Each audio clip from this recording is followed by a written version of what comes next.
आप सभी को न्यूज़ गैंगस्टर का सादर प्रणाम। 9 मई 2026 आज तारीख है और भारतीय जनता पार्टी के लिए एक ऐतिहासिक दिन। ऐतिहासिक दिन क्यों? क्योंकि पश्चिम बंगाल में और पश्चिम बंगाल की राजनीति के इतिहास में पहली बार भारतीय जनता पार्टी की सरकार बनने जा रही है, बन चुकी है। और शुवेंदु अधिकारी जो 2020 तक तृणमूल कांग्रेस के सदस्य रहे, अब भारतीय जनता पार्टी से पश्चिम बंगाल के मुख्यमंत्री हैं। तो जिस वक्त ये वीडियो बन रहा है उस समय पश्चिम बंगाल की राजधानी में मंच सजा है शपथ ग्रहण समारोह का, जिसमें कई प्रदेशों के मुख्यमंत्री, मिसाल के तौर पर उत्तर प्रदेश के मुख्यमंत्री योगी आदित्यनाथ, महाराष्ट्र के मुख्यमंत्री देवेंद्र फडणवीस, असम के भावी संभावित और पूर्व मुख्यमंत्री हिमंता बिस्वा शर्मा और भाजपा शासित कई राज्यों के मुख्यमंत्री कोलकाता में मौजूद हैं, जहां पर भाजपा की नवनिर्वाचित यानी हाल ही में बनी सरकार का शपथ ग्रहण समारोह है, या ये कहा जाए कि शुवेंदु अधिकारी के मुख्यमंत्री पद का शपथ ग्रहण समारोह है। इनके अलावा जो और बड़े नाम उस शपथ ग्रहण समारोह के मंच की शोभा बढ़ा रहे हैं, उसमें देश के प्रधानमंत्री नरेंद्र मोदी, केंद्रीय गृह मंत्री अमित शाह, भारतीय जनता पार्टी के राष्ट्रीय अध्यक्ष नितिन नवीन और राजनाथ सिंह जी, मिथुन चक्रवर्ती, स्मृति ईरानी और जेपी नड्डा, उत्तर प्रदेश के दोनों उप मुख्यमंत्री ब्रजेश पाठक और केशव प्रसाद मौर्य। इस तरह एक भारतीय जनता पार्टी के पूरे संगठन का मजमा फिलहाल कोलकाता में है, भारतीय जनता पार्टी की नवनिर्वाचित सरकार के शपथ ग्रहण समारोह में। एक बड़ा अच्छा वीडियो आया उस शपथ ग्रहण समारोह के कार्यक्रम का, और उस वीडियो में जो व्यक्ति नज़र आया, जो किरदार नज़र आए, सबसे ज़्यादा चर्चा उन्हीं की है। उनका नाम है माखनलाल सरकार। बहुत लोग जान चुके होंगे कि माखनलाल सरकार कौन है और बहुत लोग जानना चाहते होंगे। श्यामा प्रसाद मुखर्जी के, मुझे लगता है कि शुरुआती दिनों के सहयोगी रहे, और ऐसा कहा जाता है कि जब श्यामा प्रसाद मुखर्जी की गिरफ्तारी हुई तो उनके साथ माखनलाल सरकार की भी गिरफ्तारी हुई। और माखनलाल सरकार की गिरफ्तारी का कारण बस इतना था कि उनके हाथ में तिरंगा झंडा था, वो तिरंगा झंडा फहरा रहे थे। एक और घटना है जिसकी वजह से माखनलाल सरकार काफ़ी चर्चा में रहे भारतीय राजनीति के इतिहास में, जिसमें दिल्ली पुलिस ने उन्हें इसलिए गिरफ्तार किया था क्योंकि वो राष्ट्रगीत गा रहे थे। तो उसके बाद जब मामला कोर्ट में पहुंचा, सुनवाई हुई, तो जज के सामने ये बात कही गई कि अगर माखनलाल सरकार माफ़ी मांग लेते हैं तो उन्हें रिहा कर दिया जाएगा। लेकिन माखनलाल सरकार जी ने कोर्ट परिसर के अंदर माफ़ी मांगने की जगह फिर से राष्ट्रगीत गाया, जिसके बाद जज ने ऐसा आदेश दिया कि इन्हें रिहा किया जाए। 100 रुपये दिया गया और ट्रेन की फर्स्ट क्लास की टिकट दी गई। तो उन्हीं माखनलाल सरकार को देश के प्रधानमंत्री नरेंद्र मोदी ने कोलकाता के शपथ ग्रहण समारोह के मंच पर सम्मानित किया, शॉल पहनाई और पैर छुए, आशीर्वाद लिया। तो उन्हीं माखनलाल सरकार की काफ़ी चर्चा है। हाँ, और सिलीगुड़ी से आते हैं, लगभग 98 साल उनकी उम्र है, और जिस दौर में भारतीय जनता पार्टी का कोई अस्तित्व नहीं था, यानी सन 80 की बात कर रहा हूँ मैं, जब वामपंथ कम्युनिस्ट पार्टी की पश्चिम बंगाल में एक तरफा सरकार थी, उस दौर में उन्होंने जो ये उत्तर की बेल्ट है पूरी पश्चिम बंगाल की, सिलीगुड़ी जहाँ से वो आते हैं, तो उन्होंने वहाँ पर लगभग 10,000 लोगों को भारतीय जनता पार्टी से जोड़ा, और जोड़ने के अलावा भी लगभग मुझे लगता है कि 7 साल वो ज़िला अध्यक्ष पद पर रहे। और ये वो दौर था जब कोई भी संगठनात्मक पद पर भारतीय जनता पार्टी का कोई नेता 7 साल से अधिक नहीं रह सकता था। तो उन्हीं माखनलाल सरकार की सबसे ज़्यादा चर्चा है। और बहुत बड़ी बात ये थी कि उनके बारे में कि श्यामा प्रसाद मुखर्जी, जिन्होंने जनसंघ की विचारधारा की नींव रखी, भारतीय जनता पार्टी की विचारधारा की नींव रखी, जिनके लिए कहा गया कि जहाँ हुए बलिदान मुखर्जी वो कश्मीर हमारा है, तो उनके सहयोगी रहे। और चर्चा और भी इस चुनाव में कई नामों की रही, रत्ना देवनाथ की रही, आरजी कर रेप केस विक्टिम की माँ, और चाहे वो जब तक उनकी पहचान सार्वजनिक नहीं हुई थी उस दौर की चर्चा रही हो, चाहे जब उन अप्रैल के पहले हफ्ते में जब मानवाधिकार सुप्रीम कोर्ट से होते हुए उन्हें अनुमति मिली सार्वजनिक जीवन में आने की, और फिर भारतीय जनता पार्टी की तरफ से उन्हें टिकट का प्रस्ताव दिया गया और उन्होंने सहमति जताई, और फिर उन्होंने भारतीय जनता पार्टी के टिकट पर चुनाव लड़ा। उसकी भी काफ़ी चर्चा हुई, हमने उस पर भी कई वीडियोस किए हैं जिसमें वो जिस तरह एक नेता ना होते हुए, एक परंपरागत नेता ना होते हुए दो नेताओं के विरोध में चुनाव लड़ा और चुनाव जीता। बेहद सादा सा कैंपेन था। तो रत्ना देवनाथ की भी इस पूरे चुनाव में काफ़ी चर्चा रही। इसके बाद और भी कुछ नामों की चर्चा रही। कलिता माझी, घरों में बर्तन मांजने वाली एक महिला, महज 3 या 4 हज़ार रुपये उसकी मासिक आय थी। उसे पश्चिम बंगाल की औस ग्राम विधानसभा सीट से लगभग 1 लाख वोट मिले और लगभग 12,000 वोट से, अगर मैं गलत नहीं हूँ, तो उन्होंने चुनाव जीता। फिर एक और वीडियो आया जिसमें तपन मलिक, जो लगभग 4 दशक से भारतीय जनता पार्टी के कार्यकर्ता थे, वो भी 1980 में भारतीय जनता पार्टी से जुड़े। और ये फिर वही मैं दोहराऊंगा कि वही दौर था जब लेफ्ट का शासन था पश्चिम बंगाल में, भाजपा का कहीं नामो निशान नहीं था। इवन उन्होंने अपने इंटरव्यू में ये बात खुद कही है कि भारतीय जनता पार्टी का नाम लेने पर पश्चिम बंगाल में लोग हंसते थे। तो उस दौर से वो भारतीय जनता पार्टी से जुड़े। तो एक लंबा अच्छा भला संघर्ष रहा। और भी कार्यकर्ताओं के वीडियो आए जिसमें एक कार्यकर्ता ने कहा था कि मैं 15 साल से लगातार मार खा रहा हूँ। यानी जब तृणमूल कांग्रेस चुनाव जीत रही थी, तृणमूल कांग्रेस के लोग आते थे, मेरे साथ हिंसा करते थे, मारपीट करते थे। और ये कहते हुए वो कार्यकर्ता काफ़ी रोता भी है। फिर एक वीडियो आया शिप्रा घोष नाम की महिला का, जिन्होंने एक ऐसे घटनाक्रम का जिक्र किया जिसकी चर्चा पश्चिम बंगाल की राजनीति में अक्सर होती है चुनावों के दौर में, कमदुनी का रेप केस। शिप्रा घोष ने रोते हुए ऑन कैमरा ये बात कही कि मेरी दोस्त का कमदुनी में रेप हुआ और हमने बहुत संघर्ष किया, हमने बहुत विरोध प्रदर्शन किए, हमने न्याय की, इंसाफ की मांग की, लेकिन हमें न्याय नहीं मिला। इवन न्याय के विपरीत पुलिस ने उनके साथ हिंसा की, उन्हें जेल में डाल दिया। और कमदुनी का रेप केस, जिसमें 20 साल की कॉलेज जाने वाली छात्रा एग्ज़ाम देकर कॉलेज से लौट रही थी, तभी 9 लोग उसे पकड़ते हैं, अगवा करते हैं, एक सुनसान जगह पर फैक्ट्री में ले जाते हैं, वहाँ पर रेप करते हैं और उसके साथ ठीक उस स्तर की हिंसा करते हैं, उस स्तर का बर्ताव करते हैं जिस स्तर का आरजी कर रेप केस में हुआ।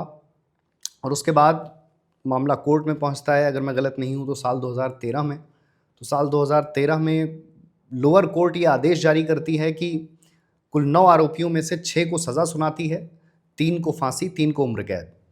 जो आरोपी रहते हैं जिन्हें सज़ा कोर्ट सुनाती है वो कलकत्ता हाई कोर्ट जाते हैं।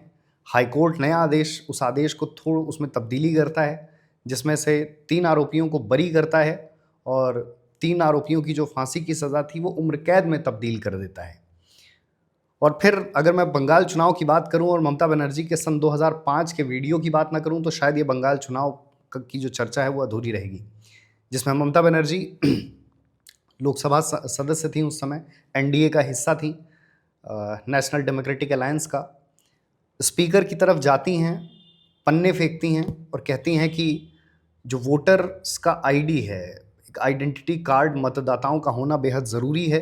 ये देश की सुरक्षा से जुड़ा मुद्दा है, देश की आंतरिक सुरक्षा से जुड़ा मुद्दा है। ये कहते हुए ममता बनर्जी रोती भी हैं। और ये बड़ा अपने आप में अब बहुत बड़ा अपवाद है कि ममता बनर्जी, जिनकी राजनीति इस पश्चिम बंगाल की सुरक्षा को लेकर शुरू हुई, राजनीतिक हिंसा का विरोध करते हुए शुरू हुई, अंततः उनकी पार्टी ठीक उसी ट्रैक पर आ गई जिस मुद्दे का उन्होंने शुरुआत से विरोध किया था। और फिर एक लंबा इतिहास कि अगर मैं आज़ादी के 10-20 साल के बाद की बात करूं कि जब कांग्रेस का शासन था पश्चिम बंगाल में, सिद्धार्थ शंकर रे मुख्यमंत्री हुआ करते थे, उनके दौर में अच्छी भली हिंसा का दौर देखा बंगाल ने। कांग्रेस और कम्युनिस्ट पार्टी के नेताओं, कार्यकर्ताओं और समर्थकों के बीच अक्सर टकराव हुए। तमाम कांग्रेस के, कम्युनिस्ट पार्टी के नेता राजनीतिक हिंसा की भेंट चढ़े। उसके बाद कम्युनिस्ट पार्टी का शासन आया, ज्योति बासु मुख्यमंत्री बने। उनके शासन में भी यही प्रक्रिया और बड़े पैमाने पर दोहराई गई। कई आंदोलन कुचले गए, कई नरसंहार हुए, आम लोगों की जान गई, राजनीतिक हिंसा में अलग अलग पार्टी के लोगों की जान गई। उसके बाद ज्योति बासु का एक लंबा दौर राजनीतिक हिंसा का देखने बाद तृणमूल कांग्रेस ने विरोध करके पश्चिम बंगाल की सत्ता हासिल की और अंततः जैसा कि आपने देखा कि पिछले 15 सालों में एनसीआरबी की रिपोर्ट है जिसमें ये बात ऑन रिकॉर्ड है कि 1999 से लेकर साल 2016 या 17 तक हर साल औसतन 20 पॉलिटिकल लीडर्स, पॉलिटिकल वर्कर्स और सपोर्टर्स की हत्या हुई। तो ये आंकड़ा अपने आप में बड़ा शॉकिंग है कि पश्चिम बंगाल जैसे संभ्रांत राज्य में, पश्चिम बंगाल जैसे प्रबुद्ध राज्य में ऐसी स्थिति थी कि लगभग 20 सालों तक हर साल ऑन एन एवरेज 20 कार्यकर्ताओं की राजनीतिक हत्या हुई। तो जैसा कि मैंने वीडियो की शुरुआत में कहा कि भारतीय जनता पार्टी पश्चिम बंगाल पर शासन करने जा रही है। पश्चिम बंगाल के इतिहास में, भारतीय राजनीति के इतिहास में जो ऐसा पहली बार होगा जब पश्चिम बंगाल में भारतीय जनता पार्टी का मुख्यमंत्री होगा। तो ये इतना आसान है नहीं जितना मुझे लगता है कि आमतौर पर समाज में नज़र आता है, क्योंकि विचारधारा के लिहाज से ऐसा कहा जाता है, अंग्रेजी में बड़ा चर्चित मुहावरा है पश्चिम बंगाल का कि Bengal was never a BJP state.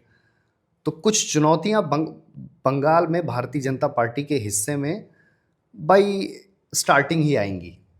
तो उसमें से कुछ बड़ी स्वाभाविक हैं जिनको लेकर भारतीय जनता पार्टी का पूरा विरोध था, या जिन मुद्दों पर लड़ते हुए भारतीय जनता पार्टी ने बंगाल में सरकार बनाई।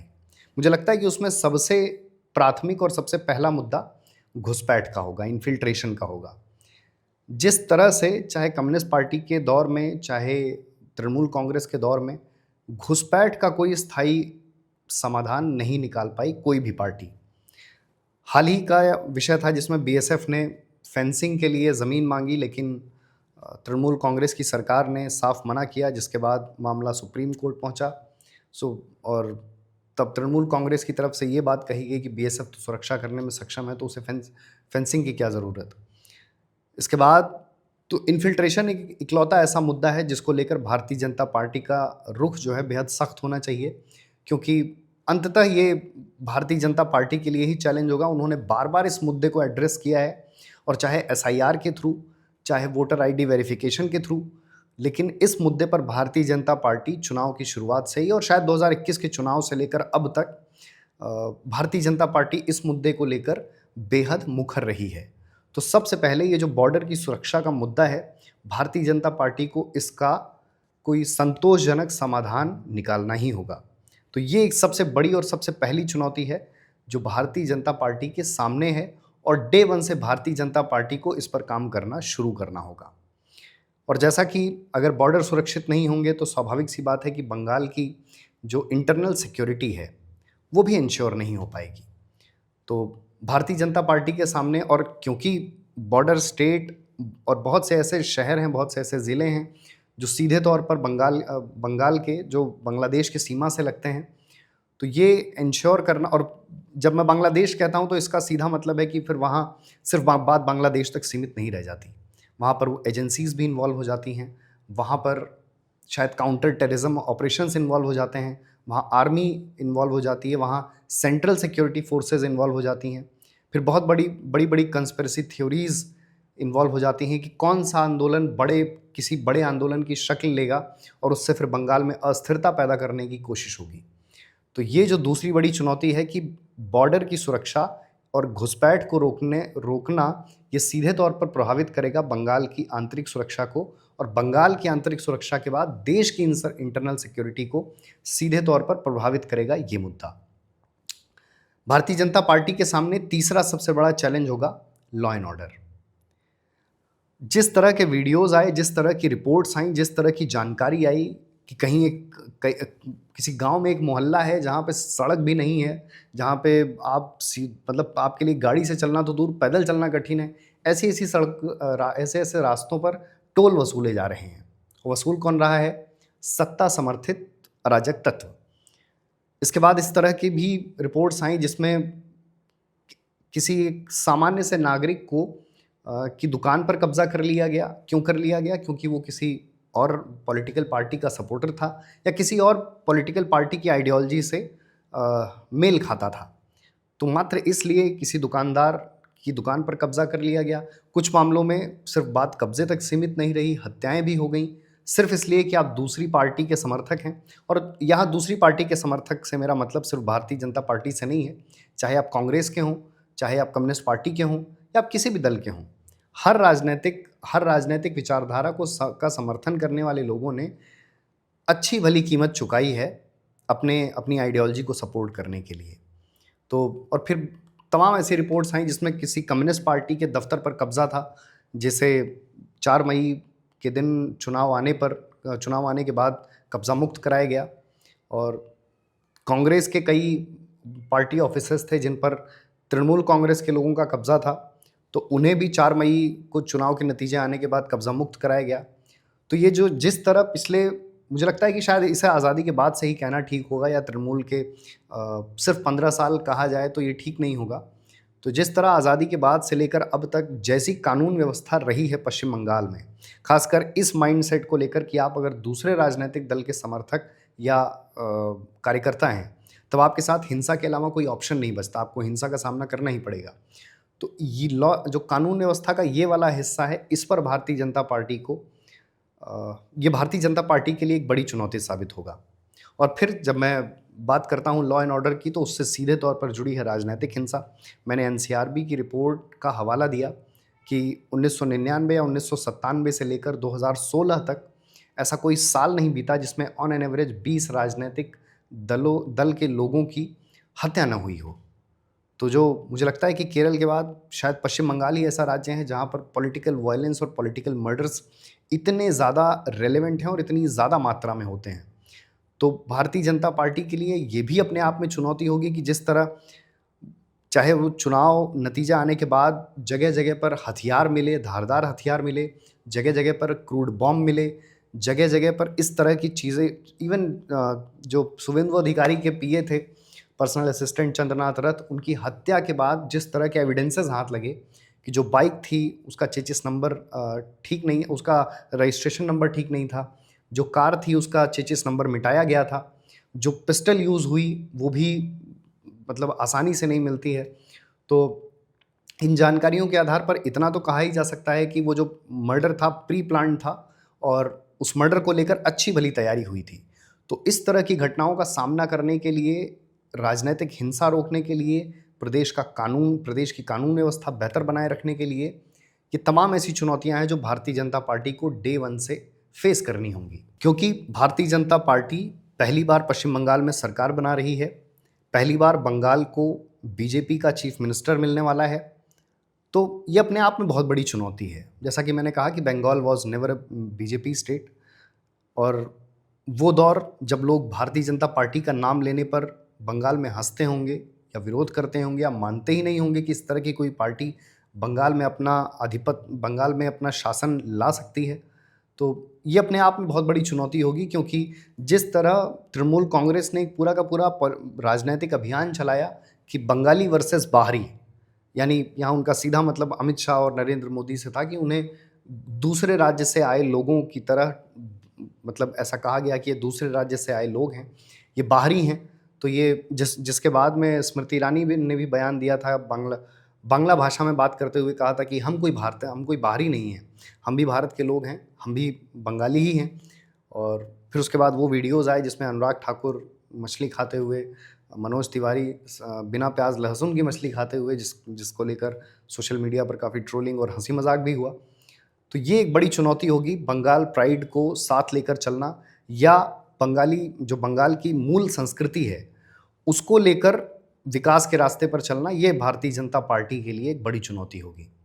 और एक वो 2-3 मुद्दे जिन पर मुझे लगता है कि भारतीय जनता पार्टी शायद बाकी राज्यों में उतना संतोषजनक प्रदर्शन नहीं कर पाई, लेकिन वो मुद्दे बंगाल की समस्या हैं तो उन पर भी सवाल उठेंगे, चाहे वो रोज़गार का मसला हो। और रोज़गार का मसला मैं इसलिए भी कहता हूँ क्योंकि बंगाल के बहुत सारे नए जो छात्र हैं, बच्चे हैं, वो बाहर नौकरियों के लिए अवसरों की तलाश में जाते ही हैं। तो स्वाभाविक सी बात है कि कोई भी पार्टी जो सरकार में आएगी, जिसके पास शासन होगा, उसका ऐसा प्रयास होना चाहिए कि ये जो पलायन है, ये जो एक राज्य से दूसरे राज्य रोज़गार की तलाश में जाने का माइंडसेट है, इसे भी रोका जाए, पलायन रोका जाए राज्य से, पश्चिम बंगाल जैसे संभ्रांत और प्रबुद्ध राज्य से। और जो फैक्ट्रीज़ नहीं लग पाई या जिन फैक्ट्रीज़ को बाहर जाना पड़ा वो फैक्ट्री वापस लगें, वो इंडस्ट्री फिर से इस्टेब्लिश की जाएं। और जैसे कि पूरे एक इंडस्ट्री में, उद्योगपतियों में, बड़े बड़े कारोबारियों में एक अविश्वास पैदा हुआ कि बंगाल सुरक्षित नहीं है या बंगाल में एक बार फिर से इन चीज़ों पर काम करने की ज़रूरत है कि बड़ी बड़ी फैक्ट्रीज़ लगें, इंडस्ट्रीज़ लगें। तो इसे भी, इस डैमेज को भी रिपेयर करने में, इस डैमेज को कंट्रोल करने में अच्छा भला समय लगेगा और ये भी भारतीय जनता पार्टी के लिए एक बड़ी चुनौती साबित होगा। तो ये कुछ चुनौतियाँ थी, ये कुछ मुद्दे थे बंगाल चुनाव से संबंधित, जिन पर मुझे लगता है कि भारतीय जनता पार्टी को सख्ती से काम करने की ज़रूरत है। और भारतीय जनता पार्टी अगर नहीं करती तो स्वाभाविक सी बात है कि बंगाल की जनता, हालांकि बंगाल की जनता किसी भी पार्टी को इतनी आसानी से सत्ता से बेदखल नहीं करती, चाहे कम्युनिस्ट पार्टी का 2 दशक का शासन हो, चाहे तृणमूल कांग्रेस का 1.5 दशक का शासन हो, सॉरी कम्युनिस्ट पार्टी का 3.5 दशक का शासन हो और कांग्रेस का शुरुआती 10-20 साल का जो शासन रहा। तो भारतीय जनता पार्टी के पास मौका है लोगों का भरोसा जीतने का, और अगर वो नहीं जीतते हैं तो स्वाभाविक सी बात है कि आज नहीं कल उन्हें भी सत्ता से बाहर जाना होगा। तो इन्हीं बातों के साथ विदा लेते हैं, मिलेंगे किसी अगली वार्ता में। धन्यवाद।